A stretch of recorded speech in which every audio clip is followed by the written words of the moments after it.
Let's just hope, yeah, my wife doesn't walk in at any moment. She's sleeping right now. If It she is, just so comes everybody in, knows, it's 6:20 in the morning on Sunday morning. I hope your wife walks in and starts yelling at you on the podcast. It'd I'm be not going great. to edit it out. That might be the No, you viral should. moment. We're actually looking Yes, forward to pushing us to 4 total listeners. it might happen. Alright, let's hurry up. I don't want that to happen. I do. Go. Let's roll the credits and dive right in. 3, 2, 1, go!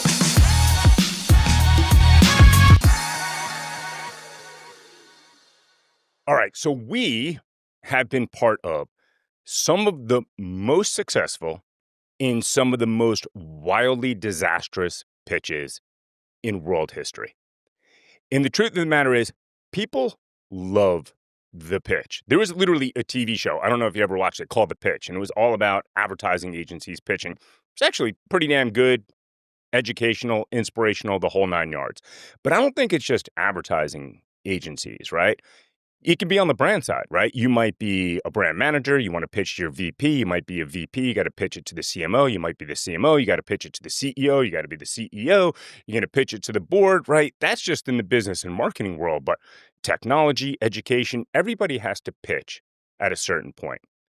And just to set the context, we have pitched and won and pitched and lost hundreds of millions, literally hundreds of millions of dollars worth of business. And perhaps even more important, we've been on the buy side watching hundreds of millions of dollars of pitches from media companies, from technology companies, going to conferences with some of the most amazing startups and some of the most incredibly successful public companies in the world. I think we're sitting on a pretty unique data set. So with that said, let's dive on in. Maybe what I'd like to do today is, why don't we put out all the ingredients for a great pitch? And if they don't come out in chronological order, let's double back at the end and see if we can't put it into some sort of order or playbook. So first question I have for you. What is, in your opinion, the most important ingredient for a great pitch? Rule number 1, prepare. Um, you you know where confidence comes from when you're in a pitch? Like, it comes from knowing your material, right? Better than the guy or gal across the table. And if you know your material really well, like, we've seen this. How many times have we gone in and we're like, we know more about their brand and what and confident in the solution and how it comes to life than anybody else. If you know your product and you know it well, like, that confidence comes through. That's 1. And then 2 is, I think my kids, ascribe to this. They think that business works like the movies, and it doesn't, right? You ever see this? Like, they think management works like the movies. You yell at people. Pitches, you're like Ryan Gosling in The Big Short. None of that is true. The best people who have pitched us, and when we've actually won, and I've watched other team members in the pitch, pitching to the client, is 100% authenticity. Like, fumble, it's okay. Uh, Take a moment to pause because you wanna think through an answer. The worst thing you can do is kinda get up there and sound like you are some actor portraying something that you're not. Um That doesn't come through as, confidence. It comes through as kind of blowhardy, affected, type scenario, and it just doesn't work. I remember watching all the pitches from Alex Bogusky, right? Arguably one of the greatest ad men ever. Um, he's the worst. He is not a good presenter. He's No, not, no. and neither is Elon Musk. He stutters through his words. Dude, But the even Steve Jobs, authenticity. who's supposed to be the greatest pitch man ever, you go to like Yes, literally the greatest pitches in the history of the world, you're like, it's okay. it's At fine. best. Yeah, it's The fine. long pauses, the thinking, the pacing around the stage, what it does is it tells you, like, I'm not gonna be anybody else but me. Yeah. I love this because I did a little homework on this and I came up with a bunch of ideas. And I wanted to start by asking you, and immediately like, damn it, Jordan, you got 2 better ideas than me. Those are fucking spectacular. Let me double back on them. One, before you even get into the pitch, and this is what you do really, really well, and I don't do nearly as well, just read everything. Know your materials. How many times have we had a conversation and we're talking, I'm like, we got to do this, we got to do that. And you're like, hey, Rosie, have you read all the material? Oh, shit. No, I didn't read all the materials. Like, read it, highlight it, know it, study it. The second thing is, I love your point because you got to say like I hate when people are like, you can't say take the ums out. Like, you say you're an ummer. I Yeah. fucking love that. Be an ummer. I drop F bombs. Probably not a great idea, but you have to, like, I've seen so many people work so hard to get every word perfect. And to your point, it could feel a little bit like you're trying to be an actor. I've also seen it the other way where you're not like trying to take on a different persona, but you just become so stilted and robotic, like somebody's transcribing this. It's not a transcription. So I'll use that as my first and foremost recommendation, which is I think the role of a pitch is to capture and keep attention.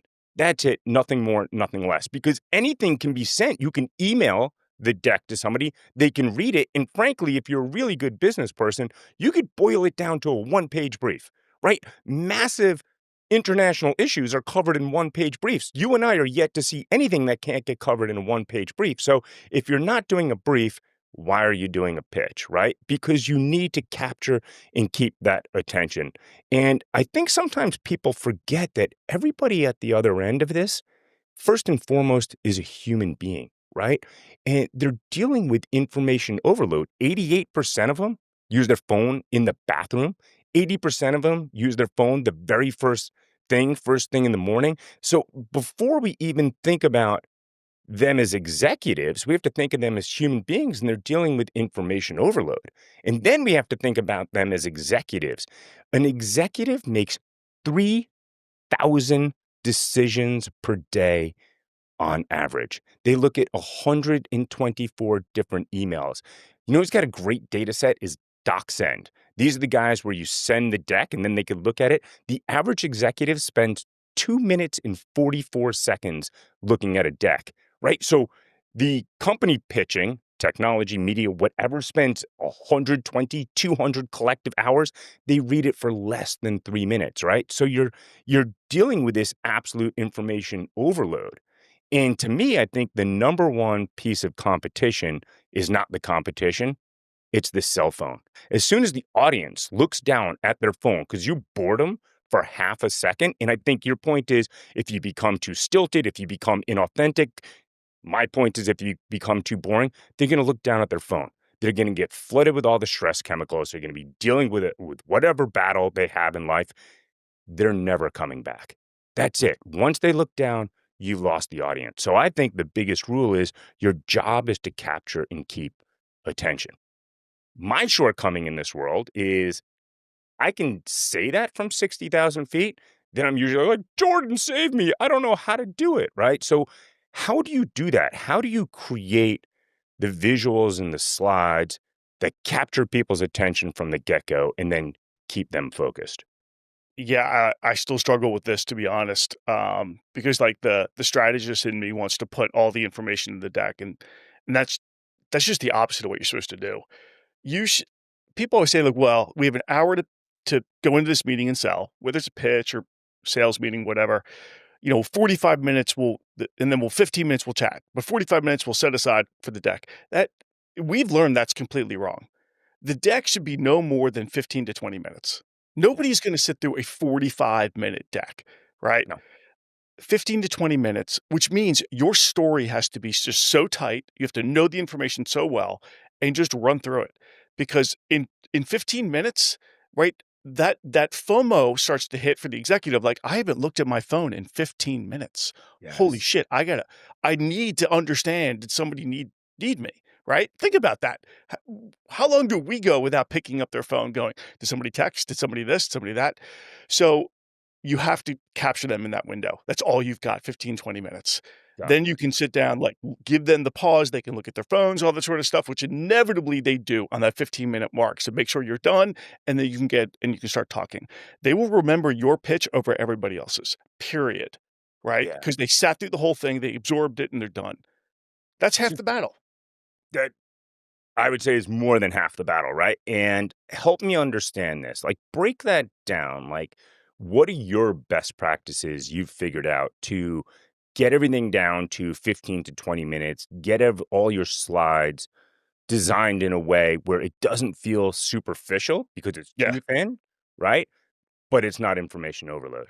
Yeah, I'd say, one is, pick one insight that you wanna roll out, like, you don't need 5.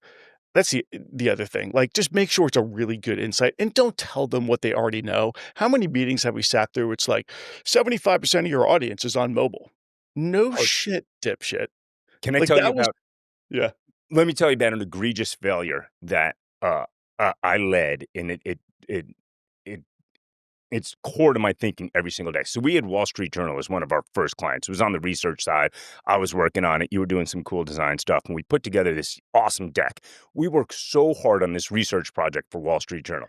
I send it off, and the client calls me back, and I'm feeling so confident. I'm like, "How was it?" He's like, "Rosenblum, I didn't read it." I'm like, "What are you talking about?" He's like, "I stopped on bullet point 3." I'm like, "Why?" He's like, "Go to bullet point 3 of the deck." I'm feeling all good. I flip through. He's like, "Read it to me." I'm like, "Holy shit, what?" And I read it, and it was like, "Wall Street Journal is known for being a business, news, and information periodical." He's like, "You think I don't fucking know that?" I'm like, "Well, yeah, what about the rest of it? It's awesome." He's like, "I stopped. You wasted my time. I'm done." Right? So that was one of those failures I had in like my late 20s because it was a data point we collected, but it was a totally irrelevant data point. So sorry to interrupt, but my point is so true. Like if you're not that's how you capture and keep attention, which is a little bit of novelty factor we talk about in yeah, advertising, but novelty feels superficial, but something strategic that they hadn't thought of. And to your point, not 5 data points, but one key insight, like they've got information. They've got all the data in the world. They've got ChatGPT. yeah, So how do you synthesize it? 100%. Here's the other thing you need to do. You need to show that you understand their problem. I'm talking about the person who's making the decision and what their problem is. We are pitching a company right now, and it's a very large financial company, and they usually play in the B2B space. They're about to launch their first B2C play. Our prospect, it's not a client yet. You know what his problem is? It's not the audience, it's not the product, it's not the insight. It's the fact that his ass is on the line to make sure that this first B2C effort of this huge financial global company is a success in the US. That is near and dear to his heart because if it doesn't go well, it's not going to go well for him. That is so freaking important to understand what is riding and what is on the line personally for the guy or gal making the decision. And I think you've got to basically put that out on the table. You're gonna grab his attention or her attention immediately by empathizing and understanding that this is what we're marching towards, and we get it. We're in the trenches with you, Yeah. period. And that You know, doesn't come most from a people data skip over point. that. Yeah. 100%. And it doesn't come from a data point. It comes from combining multiple data points to solve a strategic issue. And most importantly, what it means for the people in the room. So Yes. You keep you do going that now. really well. Oh, thank you. I was going Yeah. to say you do that really well. I'm more like, let me bring in the dancing chickens kind of guy because we have to capture attention. Yeah. You're like, no, Rosa Blue, we're not doing the dancing chickens. But I've help me seen you. understand that because I Yeah. think that is the battle you and I have, right? Where you handle things much more strategically. You handle things by looking at all of these big business issues. And then I get fixated on well, how do we capture their attention? I'm not saying you're wrong, but my thing is there's a chronology to it. How do you capture that attention and then be strategic? So, can you continue to unpack that? Because you're usually the guy who can solve how to do that from a storytelling and deck design approach. Selling is storytelling, right? We always say this, right? What's the narrative?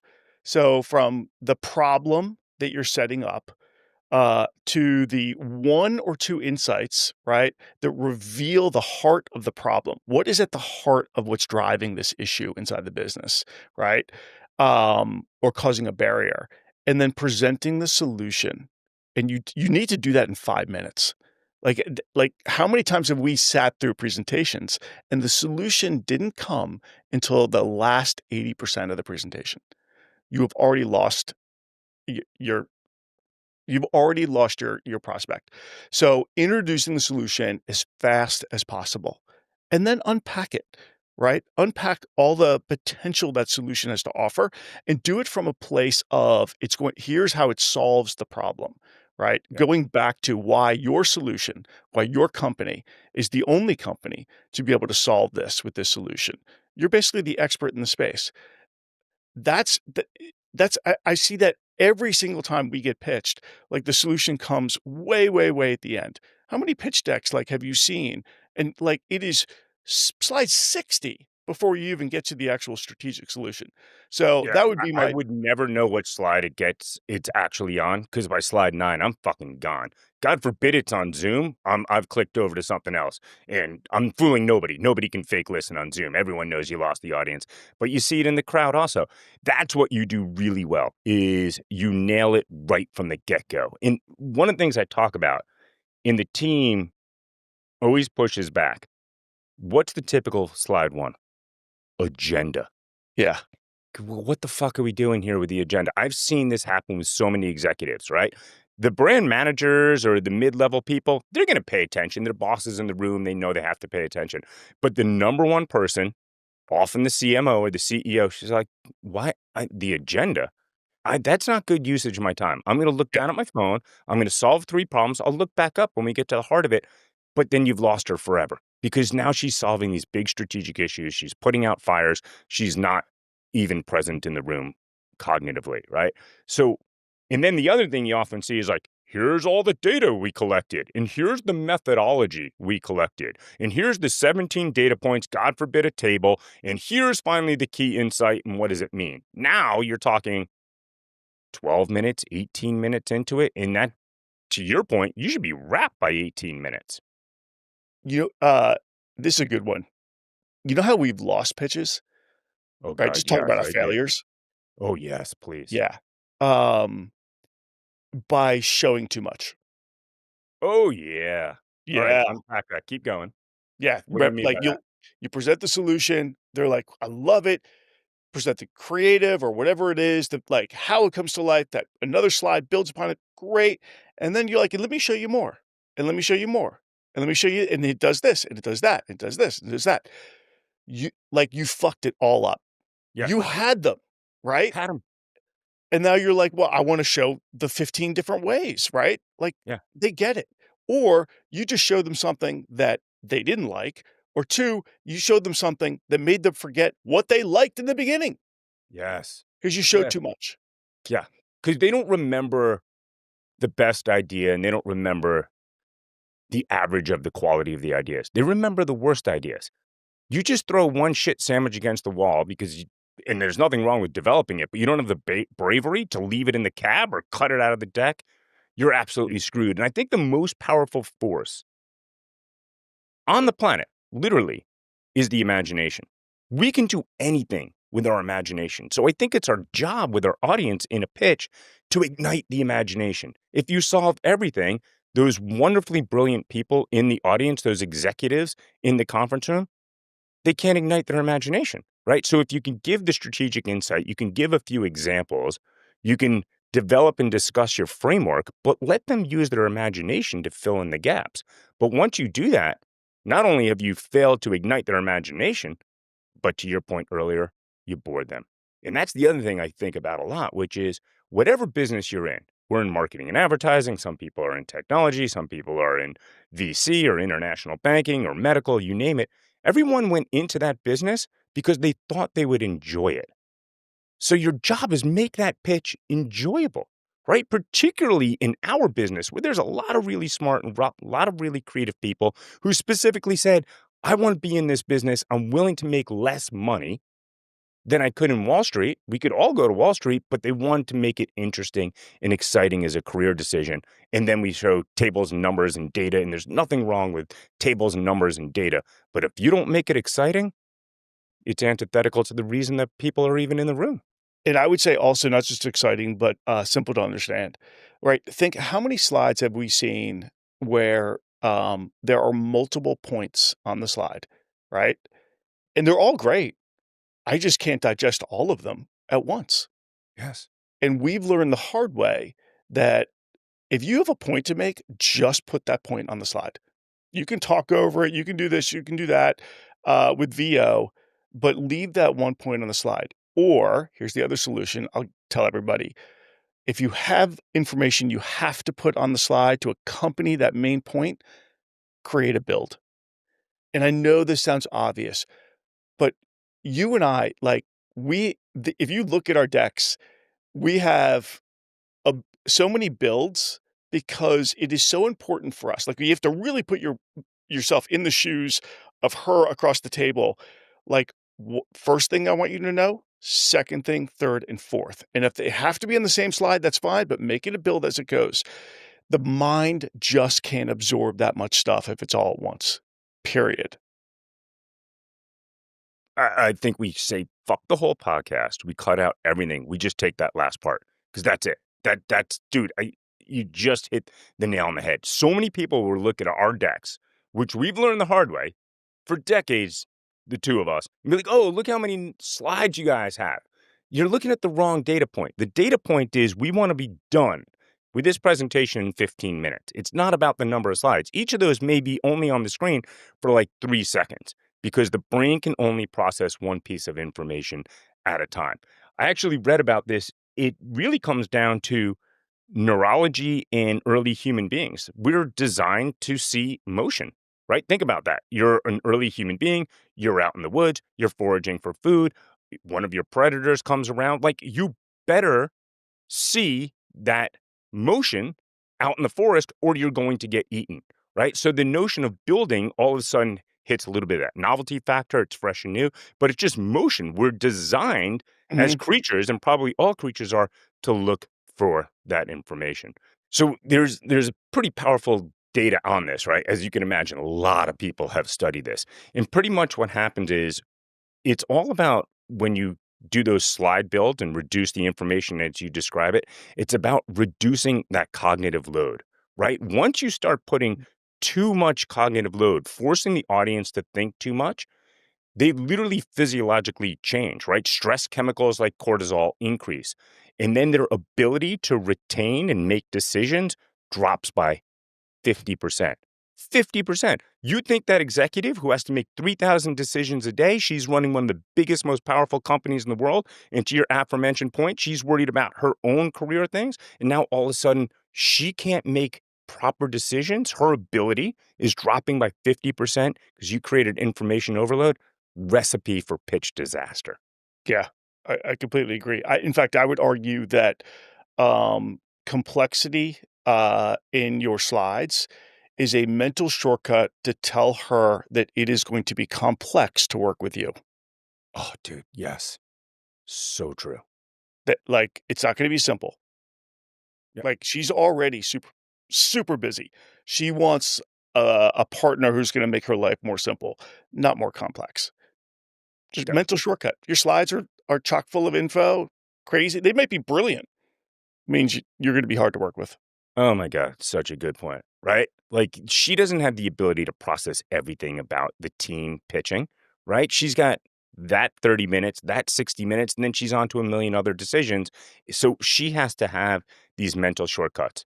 One shitty slide means you're tough to work with. The same thing as like you and I, if we receive an email. Like, dude, this could have been one texted bullet point in this 3,000 words, and I have to go find that sentence? No way. You don't want to work with Yeah. people like that. No. Can I give you one more? And I know we need to wrap soon, but here's the other one. You remember this. We are pitching a company, and the CEO, it comes to a slide, and there's this photo on the slide.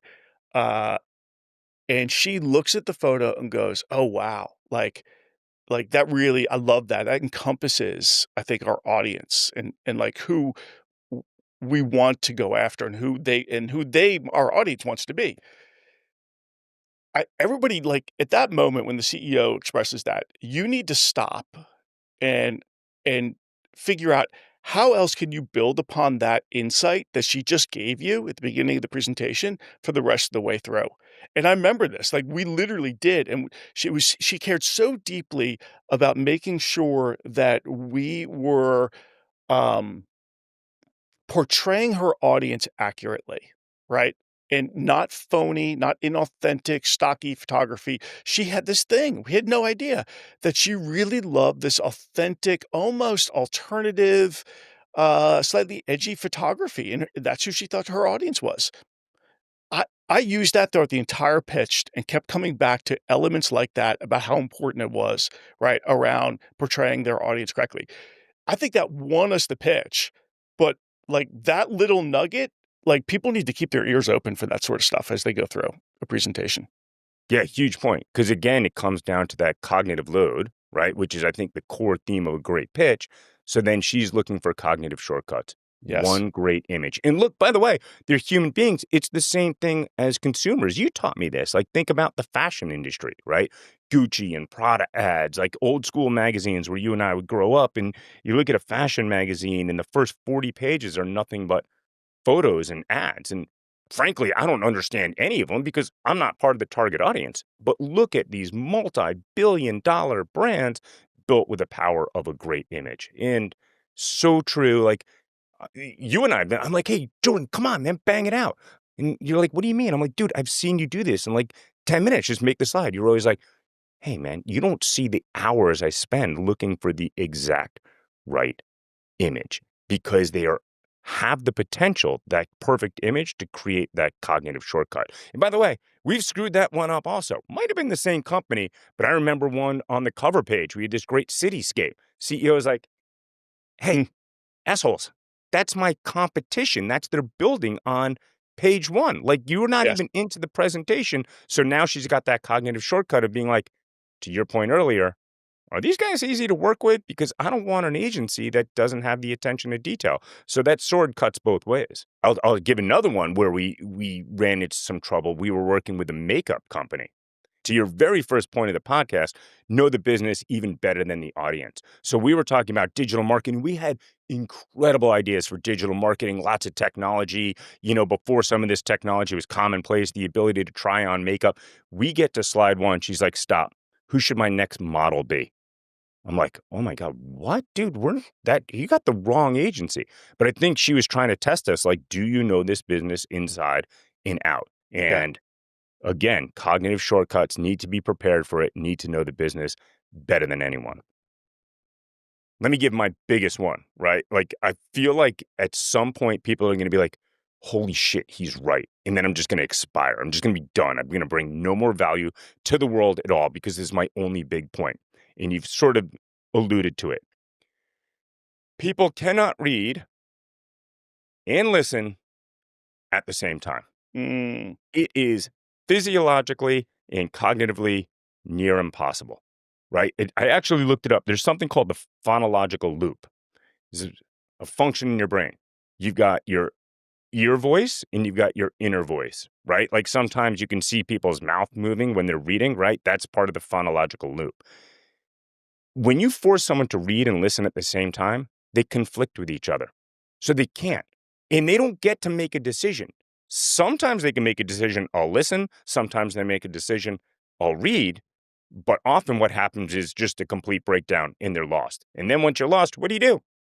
You look at the phone and now you've lost them forever. So this is what I think you do really, really well when we're shooting at top speed, which is reduce all the information. Sometimes you don't need words at all. A series of images. I've seen you do this really well. We were pitching a hotel brand. We were talking about national parks, and you showed all the national parks, and then you started showing the national parking lots, as you called them. And the point was like, we think they're great national parks, but it's actual national parking lots because there's so many cars and so many people. And you just went slide build, image, image, image. Each image was only up for, I don't know, 1.5 seconds. But all of a sudden you're like, oh my God, I see it. And then next thing you know, you've got this big statement, right? And this is the other thing that you do really well, which is I call it Nike-esque because I'm super simple. And I sort of grew up on Nike ads, like image, image, image, Nike-esque. Here's a big headline, hit the point. You might have paragraphs of information. You might be telling that story, right? But just let the headline sit as if it is a consumer-facing ad and then talk over it, right? We all have vocal cords because Mother Nature wanted us to use them. And this is the opportunity. If you force them to read and listen at the same time, they're lost. So it's telling that story. And then the other thing, sorry to go on with this so long, that I think you do really well and that I've seen others do really well is I almost equate it to boxing, right? You're not going to get by on image, image, image, Nike headline, image, image, image, Nike headline. Eventually, you're going to come off as sort of superficial, right? So I equate it to boxing where it's just like jab, jab, jab, hook, jab, jab, jab, hook. Like you have to throw a big punch, and the big punch might be something that's more complex. It might be the slide build. Here's your 3 key points. It might even be a really complex table, and you're zooming into it. You can't be superficial in the sense where everything is just an image and everything is just a headline, but there has to be a rhythm to it. And you can watch them. You can watch the audience be like, okay, I'm into it. They're jabbing, they're jabbing. And then you show maybe a table or 3 key points, which might be information overload, but you watch them lean in because they're stoked. They're stoked to actually get something that has more weight to it. But eventually you watch that, their eyes start glass over. So then you have to repeat that rhythm jab, jab, jab, hook, jab, jab, jab, hook. Yeah, I would say like the jabs are the white space. It allows your brain to relax a little bit, right? Before you then hit them again with something big, impactful. You need to let the brain breathe. How do you do it on your side? This is the thing I don't get. Like beyond like you're genetically gifted and you got the technical skills for Photoshop, but what is the process you go through to help control that information overload and tell those stories and throw those jabs? I just look for I don't know, Rosie. It's like I think it's you put yourself in the kind of in the mind of who's viewing the whole presentation. And it's almost like I think writing a song or writing music. I think you just got to layer on like the bass, which is just this steady drum beat, might be a visual. Then you kind of layer in a little bit more of, either the rhythm, right? Um, it's kind of like it's your jabs, and then you hit them over the head with like a chorus, right? But then you got to back off again. And I think it's music, visuals. I don't know. For all the designers in the audience, I think you probably understand what I'm saying. But you know, I love your analogy of jab, jab, jab, and then that left or right hook. I think that's exactly right. I think in the only way to figure out if you're doing it right is to try to take yourself out of being the developer of the presentation or the story, and put yourself in the mind of the viewer. Um, and that's a hard thing to do. And it's almost like where like you really got to be self-critical. And I think that the best minds out there in the world, who put together great products, great presentations, great sales, they're the biggest critic. They're their hardest critic. If you are not your hardest critic, then you're not going to come out with a great product. Yeah, I love your music analogy better than my boxing analogy because I think about this a lot. I'm a big music fan, as are you. If music just gets on one rhythm and stays there, EDM, and doesn't fucking stop, it's a nightmare, right? Great music. If you can look through the history of music, and people have used technology to analyze it, it has to have these highs and lows, right? It has to have a bridge, which is fundamentally different than the chorus and the verse, but it's much more complex than that. But you have to have these highs and lows. Nancy Duarte talks about this. Nancy Duarte was Steve Jobs' speech coach and presentation coach. Highs and lows, gaps. You just can't stay on the same point all the time. Let's dive into one last thing and we'll wrap it up. Recently, you've been studying the story brand framework by Donald Miller. Is that his name? Mhm. Yeah. One of the things that I thought was really powerful about that I was like, oh shit, that's really, really good. And we often forget to do it, is the last 2 components, right? With the 90-day plan, et cetera. I'm not quite sure if I'm remembering it correctly. You're ahead of me in Yep. studying this. Can you talk about that a little bit? Yeah, shout out to Mark, who introduced me to this. But what I think Donald Miller does so well is one of the things in the end of the presentation he does is he lays out what he calls a call to action. And I think a lot of people don't do this. They're like, we're just going to end our presentation on the big Thank you. strategic point, Questions? questions, whatever.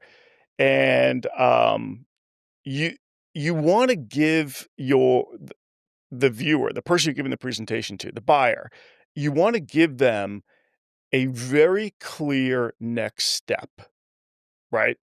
Whether it's, here's what we're gonna do in the next 90 days, right? Like, this is what we're gonna achieve, and we're gonna start this on Monday, right? If you agree to work with us. I think that was the big, takeaway. One of the big takeaways I had from Donna Miller is, this idea that you don't have to leave a presentation with questions, right? Or like, some or you ask a question of the client, right? Like, "What do you think about your audience, blah, blah, blah, blah, blah." No, you end it with, "This is the actual right solution, and here is the specific next step to move forward." The one Yeah. we just did in the presentation was, "Here's what we're gonna do in the next 90 days. You're gonna be in market in 90 days, and on Monday, we're gonna start this piece of strategy, which will kick off the whole thing." Yeah. It's a I game love it. changer. It's to your point earlier about the cognitive shortcuts, right? Like, yeah, there's a lot of people who can come up with cool ideas. Remember that E-Trade ad back in the day? These Yep. guys are pitching the big idea, and then the buyer's like, "All right, do it." And they're like, "What? No, we don't actually do anything, right?" And there's a lot of companies that are like that, particularly in marketing and advertising, can come up with highfalutin ideas but can't execute. And in particular, can't Yep. execute strategically. Maybe they can tell a nice 30-second story, but that doesn't actually grow a business, right? You need a plan to grow a business. So by having that 90-day plan as you describe it, just another cognitive shortcut. We're on top of this. We're not just painting pretty pictures. We can see each step. We're going to be easy to work with. And I think a lot of people are scared to do that, right? It's a lot easier to say thank you or questions, right? But now you're saying, I'm in control. I've got this. And by the way, that's what the audience wants. They don't want their time wasted by people who are coming in with highfalutin ideas but can't actually execute. Totally. No more thank you, no more question slides. If I see that, yeah, like, I'm throwing it out. Isn't it amazing? We've been doing this so long. Think about it. It's like 60 years between the two of us. In every single day, we're always learning something new. Like, holy shit, we've been making that mistake. Like, God damn it, where's Donald Miller been? Yeah. Yeah, best-selling book. We probably should have grabbed it. I know why I didn't read it. I was like, fuck this guy. This guy's book sold a lot more than our book, so I don't like this guy. Never read it. And then you're like, hey man, this shit's pretty good. We should read it. Yeah. And as with most books, you could distill it down into about 5 minutes. Yeah, Everything the else is answer is fluff. 7 minutes. You watched his 7-minute video. You're like, I got it. I tried watching it. I'm like, I'll fast forward through the Yeah, first 90 seconds, get to the all good done. stuff. Yeah, all done. All right, dude, let me wrap it with a summary point here. To me, I often think about a great presentation as an inverted triangle, right? Which means start with a big idea, and then over time, as you capture and keep attention, that triangle can taper down and we can get more and more granular, right? Jab, jab, hook. Eventually, we're showing 3 key takeaways, 3 key pieces of creative, a very complex media slide. And then to your point, you start tapering it down into here's your 90-day plan. Seems really obvious. Inverted triangle. Big idea, capture attention down to small ideas. But as you mentioned earlier, so often it's the other way. We're going to start with all this granularity. We're eventually going to get to the big idea, and you've lost the audience. So to me, I always like things simple. Hopefully, that's a decent summary point. Think about the inverted triangle, wrap all of Jordan's ideas in here, try to ignore most of mine. That's it for today. Thanks for watching Brand Champions. Brand Champions is a QUESTUS production. If you enjoy the show, please subscribe and review wherever you tune in. You can submit mailbag questions to brandchampions@questus.com.